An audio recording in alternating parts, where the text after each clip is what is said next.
નમસ્કાર મિત્રો સ્વાગત છે તમારું અમારી યુટ્યુબ ચેનલમાં। મિત્રો આપની સાથે હું છું પિનલગીરી ગોસ્વામી। આજની વિડીયોમાં વાત થશે આજે તારીખ 27 નવેમ્બરથી લઈને 6 ડિસેમ્બર સુધી ગુજરાતમાં કેવું રહેશે હવામાન। શું આવનારા દિવસોમાં કાતિલ ઠંડી પડશે? શું આવનારા દિવસોમાં ગુજરાતમાં વરસાદની શક્યતા છે? એવી કઈ સિસ્ટમ કામ કરશે કે જે ગુજરાતને કાતિલ ઠંડી આપશે? ઉપરાંત બંગાળની ખાડીની કઈ સિસ્ટમ છે જે ગુજરાતને સામાન્ય અસર કરવાની છે? તમામ પ્રકારની માહિતી એક વિડીયોમાં આપી દઈશું। મિત્રો વાત કરીશું ઠંડીની આગાહીથી।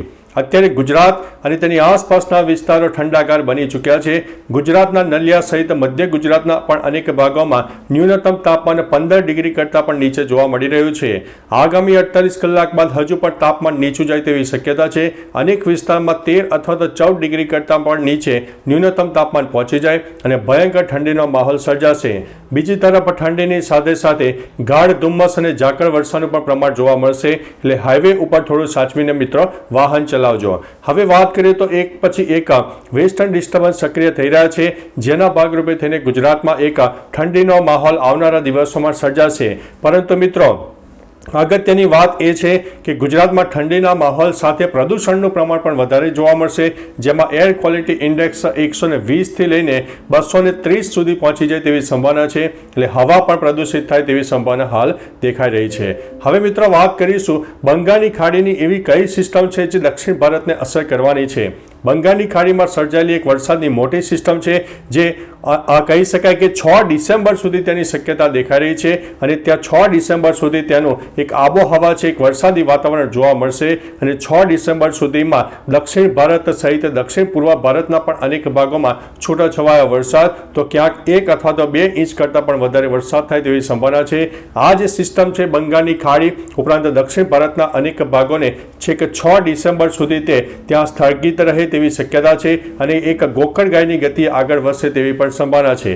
પરંતુ મિત્રો આ જે સિસ્ટમ સક્રિય થઈ છે તેના લીધે થઈને ગુજરાતને સામાન્ય ભેજનું પ્રમાણ એટલે કે મોઇસ્ચર મળશે, સાથે સાથે ઠંડીનું પ્રમાણ વધારે રહેશે અને બીજી તરફ કહી શકાય કે બપોરે સામાન્ય બફારો થાય, એટલે કે મિત્રો આ તમામ પ્રકારના પરિબળો એવા છે કે જે આપણે સ્વાસ્થ્ય સંબંધિત તકલીફો ઊભી કરી છે, જેમાં શરદી ઉધરસ તાવના પણ કિસ્સા વધી શકે તેવી સંભાવના છે। એટલે અત્યારે વાતાવરણ છે એ આપણને એ સાનુકૂળ વાતાવરણ નહીં મળે, મિશ્ર ઋતુ હોય તેવું વાતાવરણ સર્જાશે અને ગુજરાતના કોઈ વિસ્તારમાં આંશિક વાદળોનો રાઉન્ડ છવાઈ જશે, જે બંગાળની ખાડીની સિસ્ટમ બની છે તેના લીધે થઈને। પરંતુ મિત્રો ગુજરાતમાં કોઈ વરસાદની સમાચાર નથી, કોઈ ચિંતાના સમાચાર નથી, કોઈ જગ્યાએ સામાન્ય વાદળછાયું વાતાવરણ જોવા મળે, પરંતુ ઘાટા વાદળો કે વરસાદી વાદળો નહીં હોય, એટલે ગુજરાતમાં વરસાદને લઈને મિત્રો ચિંતાના સમાચાર નથી।